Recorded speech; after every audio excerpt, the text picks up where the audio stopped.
My glasses out.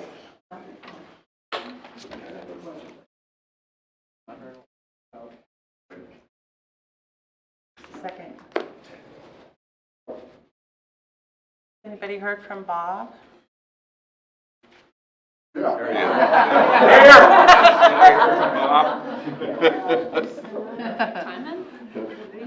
For today, it's hard to get here.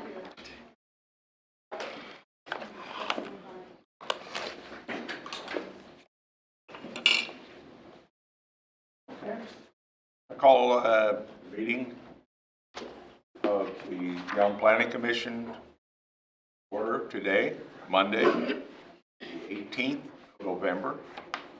Time is 4 o'clock. And has the staff taken roll call? Yes. And we all stand, and Ann, could you lead us in the Pledge of Allegiance? Pledge allegiance to the flag of the United States of America and to the republic for which it stands, one nation, under God, indivisible, with liberty and justice for all. Thank you. Have you all reviewed the agenda for today's meeting? I'd entertain a motion to approve the agenda. I make a motion that we approve the agenda. I second. Okay, all in favor? Aye. Opposed? Motion carried. Have you all had a chance to review the minutes of our previous meeting? Yes. I would entertain a motion to approve the minutes. I move that we make a motion to approve the minutes. I second it. All in favor? Aye. Opposed? Motion carried. Thank you.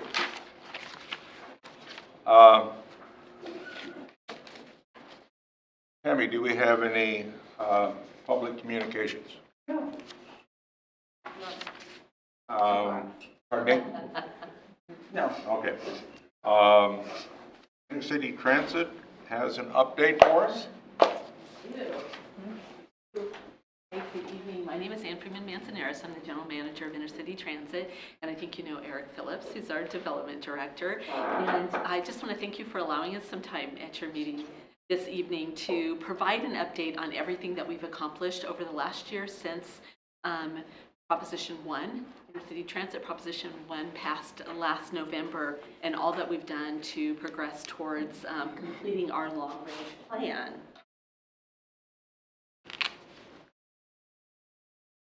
This is a list of service enhancements that was developed by our community through a 2-year public planning process. The outreach effort was to ascertain what the community wanted the public transportation system to look like. We took the over 10,000 comments that we received through this process and grouped them into what became these 9 actionable items.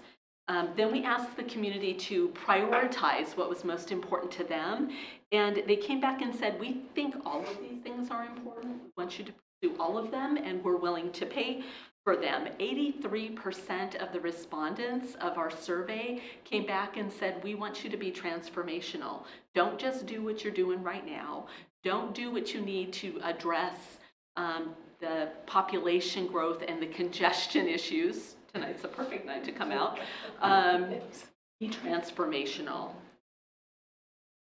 So with that inspiration, we have delivered on the services that we have listed in 2019, and we've already delivered on many of them that are listed for 2020 as well. And in addition to that, we just launched the bus rapid transit that's listed under 2026 along Martin Way in Olympia and Lacey. We actually started making changes in 2018. The year of the election, we increased the span and frequency of service. We created some new trip options. We consolidated our express trips into Pierce County. All in all, we added 7.4% service in 2018, and we added 17.6% service in 2019. And we are looking at 2020 beyond. We have public meetings scheduled in Northeast Lacey and at Lacey City Hall to talk about the new service that we're going to be adding in Northeast Lacey. And I know one of the concerns for Yelm was making sure that you could get your citizens to Northeast Lacey to those jobs there. So for an overall summary of the changes that we've made in that 12-month or maybe a little less than 12-month period, we increased Sunday service by 97%. One of the things that we heard from the community is those among us that could least afford to give up work shifts on the weekends were having to do so because they didn't have public transportation. We added 28% service on Saturday and increased weekday service by 18%. So overall, it's an increase of 25% of our service. That's 51,000 service hours that we added over the last year. That's about 60% of the promises that we made in Proposition 1. So this is our BRT, our high performance demonstration project. We're calling it the One, and it launched last Monday, November 11th, so we're really excited about that. It's a limited stop service between the Martin Way Park and Ride and the Capitol Mall. What used to take 70 minutes now takes 30 minutes. There are 8 stops in each direction with lots of transfer and connection points. We've been able to deploy this service about 7 years earlier than we anticipated in Prop 1 because we got a Washington State Regional Mobility Grant to do this project. Of course, we couldn't have added this new service without some new buses.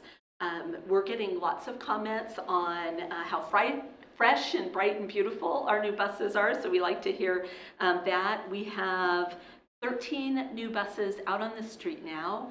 We have 11 additional vehicles that'll be going into service about the second week in December, and we have 16 more that are going into production in January of this year, and you can expect to see those out on the street about spring.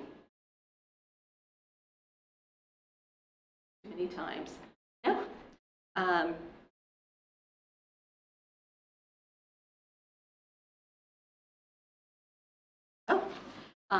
And we couldn't have done that without hiring some additional people.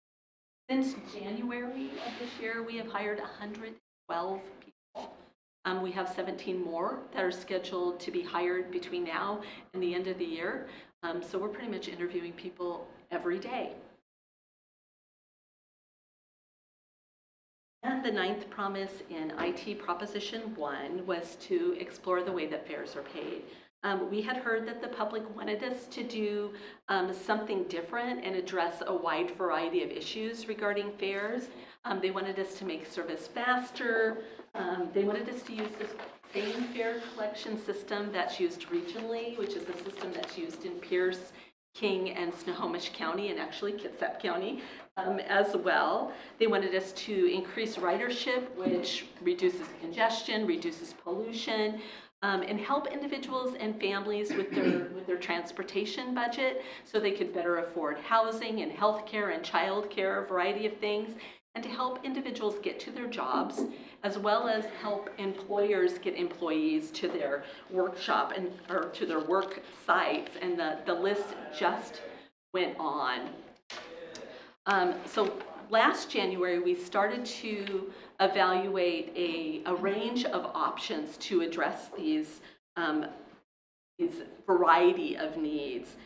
We knew that it was past time to replace the fare collection system that we have right now. That really is held together by duct tape and baling wire at this point. It's beyond broken. In fact, the last ones that we bought, we had to buy off eBay because they don't sell them anymore. That's a little embarrassing to say out loud, but that's the reality. We hired some consultants to help us evaluate how do we meet all of these community goals. And we learned some things that we didn't expect. We learned that the ORCA system, and now they're studying what they're calling ORCA 2, it's a replacement for ORCA, isn't going to be available to us for a period of 2 to 4 years. So if we wanted to go to a regional system, there's nothing for us to go to. at this point. We also discovered that it's likely to cost us more to buy into the ORCA system, both from the original capital investment as well as the yearly costs that you have to pay in order to maintain that system that we're going to collect in fares. So there was that moment where we thought, so how much sense does that make if we're going to do that? So we started to read about smaller communities that are similar to ours, college towns. There are some resort towns. The state capital probably fits into that category as well. And they had instituted zero fare systems. And now we're reading about larger cities, and actually some countries in Europe that are looking at doing the same thing. People are finding that it costs more to collect the fares than they collect, and there's a wide variety of benefits that are associated with that. Because it does make systems faster. They find that it improves access and equity for everybody. And there is an incentive then to retain businesses as well as the ability to recruit businesses because they know they can get employees to their workspace. And increasing ridership improves the environment and reduces congestion. So our authority is proposing a 5-year demonstration project. We have a public hearing actually scheduled for this Wednesday, November 20th at 5:30. And people are also accessing us. We have a TELUS line phone number as well as email. So we're starting to hear from the community about what they think about that. They're proposing adoption on December 4th. That's for our budget, our strategic plan, as well as this 5-year zero fare demonstration project with a proposed start date of January 1, 2020. So just around the corner. And then I wanted to talk about a couple of other things that we've been doing over the last year. We are focused on emergency management and working with our regional partners, and of course, Council is really involved in that, and we appreciate that. We are the lead transportation agency for the county, so we're not only planning for the big event, the Cascadia event that we're planning for, but also we do evacuations due to fires and spills. We responded to the derailment, which was the last December that Eric was here. I think he came out the same day as the derailment. So whenever police and fire need us for whatever reason, they call us. We're at our shop 24/7, and so we're there to respond to whatever their needs might be. We also were able to open a new youth education center right across the street from the Olympia Transit Center. And now we are able to have both adults and youth come to this facility. We partner with Parks and Rec programs to teach kids how to walk, bike, and take the bus safely. And if any of you have children or if you've been anywhere around children, you know that that's not, keeping themselves safe isn't necessarily an inherent skill that they have. So it's very important. We do pay attention to the Washington State Department of Transportation, and there's statistics about the number of kids who are hit on the way to school, and just we're looking for that number to be 0. So we want to play a part in that. We also are really active in school districts with our walk and roll program as well. And we have something called a Earn a Bike program where kids come in, they learn about bike safety, about being a bike mechanic, and then they can earn a bike. So that's their transportation. And those bikes are donated to us, and then volunteers rehab them and then give them to the children. We are within months of opening our Olympia Transit Center expansion project. This is something that we talked about with the original facility. We're almost hitting the 25th anniversary of the Olympia Transit Center at this point. The goal back then was to bring Greyhound on site. And now, 24 years later, we finally have the money to do that. So we're really excited. We're looking at opening in January, February timeframe. So not only will Greyhound be on site, as we'll have some staff at this facility as well. And then there's additional restrooms and bike parking and a variety of other customer amenities. And we received our conditional use permit for our admin ops and maintenance facility building. We hope to be in the ground next summer. Our base facility was built to support 80 vehicles. We've been running over 400 vehicles out of this site for a number of years. It was built to support 208 employees. We have over 400 employees. So we are living, actually, there are some closets where multiple people are living out of right now. So this will be a very nice project once we get that done. And then I just wanted to brag for a moment. We have drivers and mechanics that compete in both the state and the international rodeo competition. So drivers, and then we have a maintenance team of 3 mechanics, and we are very proud to say that Intercity Transit has the best driver in North America. And that's a pretty big deal. Our maintenance team finished 13th internationally, and then they combined the scores for what they call a Grand Champion, and we're actually 2nd internationally in the Grand Champion competition, right between Oakland and Dallas. So us and Oakland and Dallas, but it's very impressive. They're very impressive folks. In the state competition, there are 3 driving categories, and we've got first in the 40-foot coach competition, second in the 35-foot coach competition, and first in the paratransit division. And then our maintenance team, of course, won first again. So we've been grand champions for the state of Washington for the last 5 years, and the Washington State Transit Association just started the award 5 years ago, so we're very proud to say that Intercity Transit is the only name on that plaque. So that's really fun.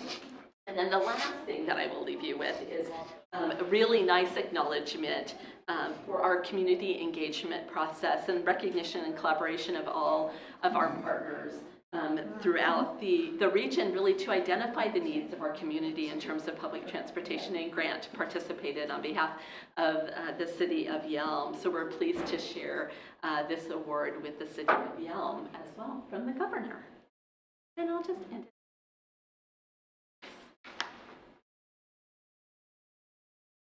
Good work. Yeah. We're a little tired. We feel kind of tired. Is it possible that you could get a copy of your PowerPoint to Tammy, and then you could forward it to us? I think it's just a lot of good information we'd like to share with others. Oh, great. Yes. I have it already. Okay. Thank you. Thank you very much for an outstanding. I have a question. Yeah. Have you been able to note any increase in ridership in Yelm with all of these improvements? I don't know offhand if we've seen enough time go by since we started the increases. So we normally see, I'm going to say 18 months to 2 years for the timing between when you implement new service to really see the results. We've been increasing service all over so much, it's kind of hard to track. So we're starting to kind of pin that down a little bit, but we have seen the number of people on the additional trips picking up. So I think And you have a method to keep count of that or measure that? we do. So our buses have what we call automatic passenger counters. So they identify everybody who steps onto the bus and everybody who steps off the bus, and then they can identify where they are specifically in the community. So we can identify what stops are being used and which ones might need a shelter, for instance, if there's a certain number of people that use it, or if it's a disabled individual that might be using It's down today for sure. The weekend ridership we know is up for sure because there's a significant increase in the amount of trips that are offered on weekends. Thank you. Have you, I hope, have reduced a number of problems which affects the safety of drivers during where Seattle you've seen this horror story? You know, it's interesting because actually where the largest area where there are disputes is over the fare box. So one of the things that people are saying is not only does it speed up service, but it eliminates some of the fare boxes, so it does become safer for everyone. Okay. Yeah, thank goodness we're not seeing that. Anybody else have any questions? Okay. Thank you. Thank you. Thank you. Believe, Have a safe trip back. I hope it's yeah.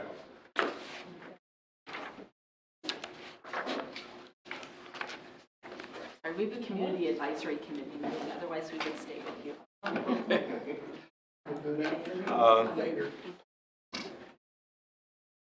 believe we have a engineering specification and standards update.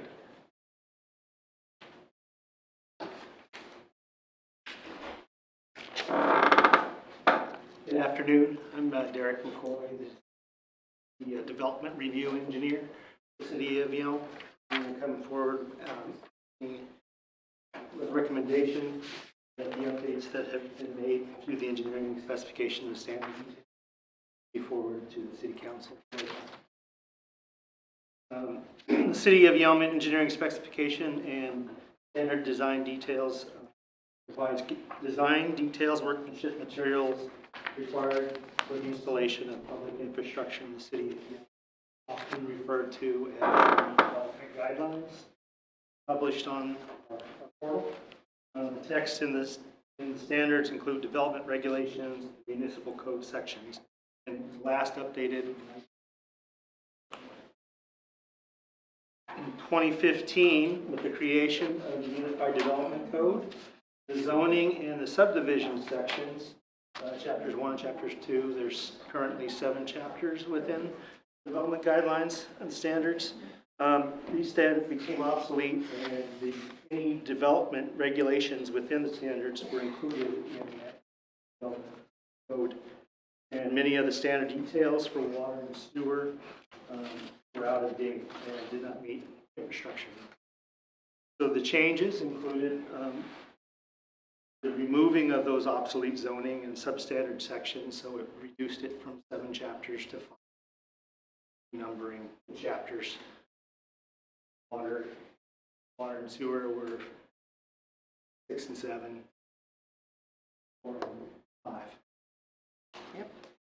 Quick math.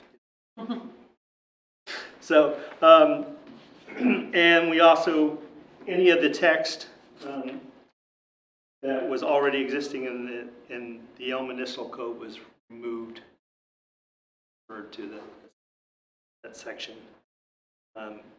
And removing regulations that exist in the Unified Development Code, so any of the text that was in there already.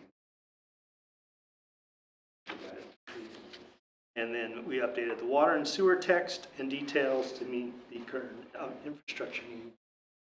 Transportation details pretty much remain the same, with the exception of renumbering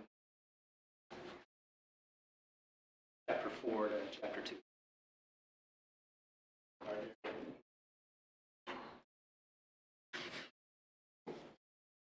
Any questions? We don't. Probably we need a motion to forward this on to the city council. I'll make the motion. Okay, I have a second. Second. Okay, so a motion has been made that this document be forwarded to the city council for approval. Discussion? All in favor, signify by saying aye. Aye. Opposed? Carried. Thank you. Thank you. Okay.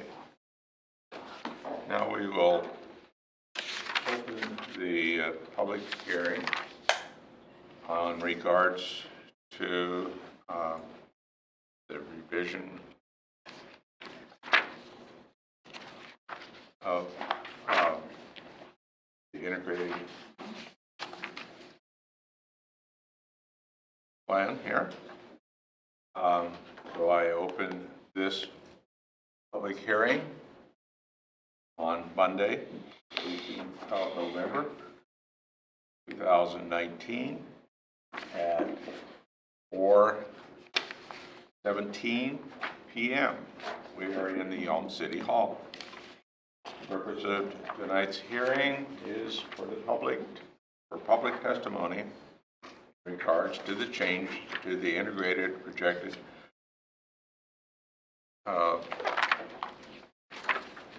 plan, the Unified Development Plan. Right term. Okay.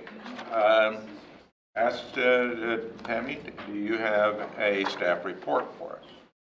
Oh, yes, I do. Thank you. Thanks for being here this evening.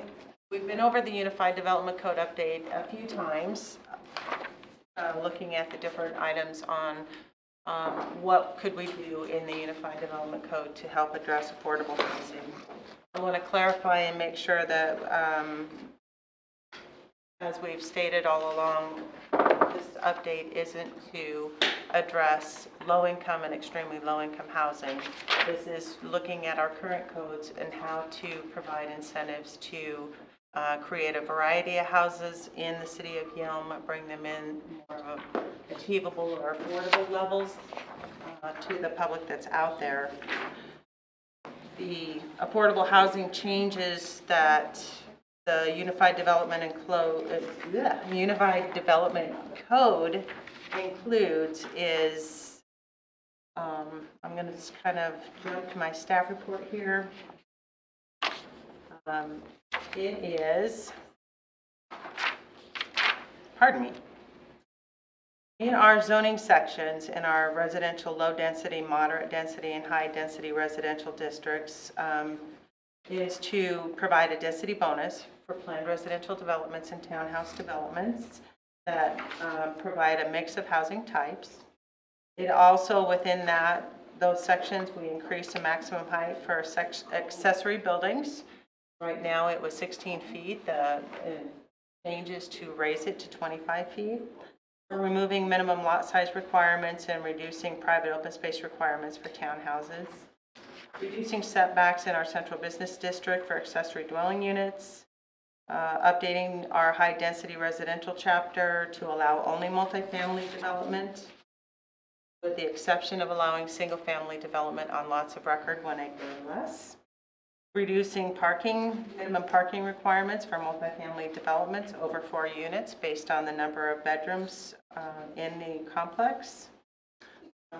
And then the update also includes changes to our project review chapters and our wireless communication facilities to bring us in compliance with the Federal Communications Commission's rulings on timing and clarification for small cell broadband wireless, and giving some design standards for that. Since we've been through it so many times, I didn't want to go into great detail, but we did incorporate all the comments that we received from the last Planning Commission meeting and at the public open house, and the document you have in front of you pretty much encompasses all the comments that we've received. I shouldn't say pretty much. It does encompass the comments that we've received. Thank you. I'd just like to open it up for comments from the public. You should ask. Did anybody of the commission have any questions? I have one ask for clarification. You had mentioned the height, but height and feet of the accessory dwelling unit that we had made that change. Could you repeat that? Yes, in the zoning sections for residential, which would be our R4, R6, and R16, accessory buildings, the maximum building height for accessory building has been raised to 25 feet from 16. Any other questions? No, open it up. I'd just like to say one thing. We really appreciate the fact that the board took up our subject of housing height and all of this, and I hope it goes all the way through. But anyway, thank you all, and we appreciate it. That's from the baker and the butcher family. Thank you. Thank you. Thank you for coming in. Thank you for your input. Thank you for your input, because it's our community. It's ours. That's right. I was really privileged to see Ann here tonight. I worked with her over there on intercity transit for 12 years. Yeah. Nice. Real nice. Thank you. Thanks, Joe. Fairly heavy? Oh, just here to observe. Okay, okay. Well, I think a lot helped us was the assistance we had from the building trades community coming in and saying, this is what we need, because that's a vital portion of what we need, is to better understand what is the needs there, have their finger on the pulse of what's going on as the real estate businesses like that. Any other comments?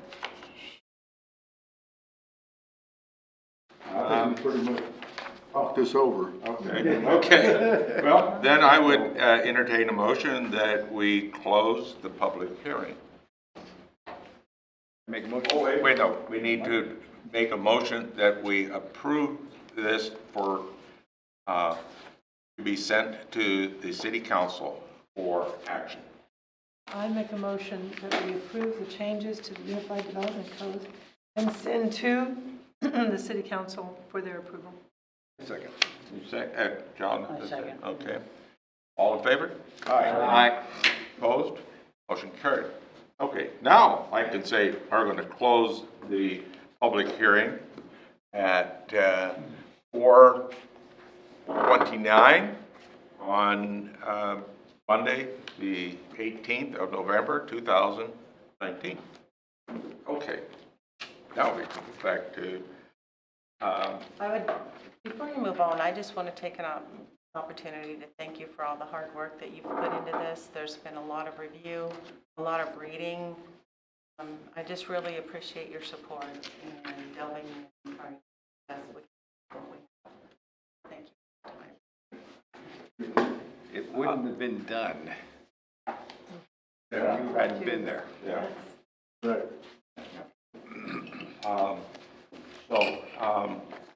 Committee reports, and Well, the focus of the Parks Advisory Board for this last month and going on into December is Christmas in the Park.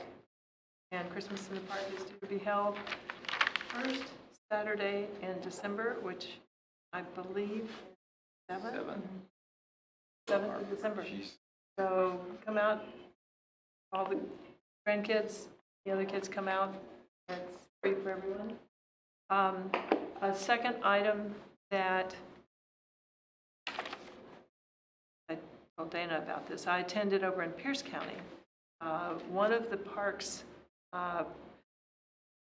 projects that's in our parks plan for the next few years is the extension of the Prairie Line Trail. And I was fortunate to get to observe a presentation in Pierce County at the Pierce County Commissioners meeting in Lacamas Community Center.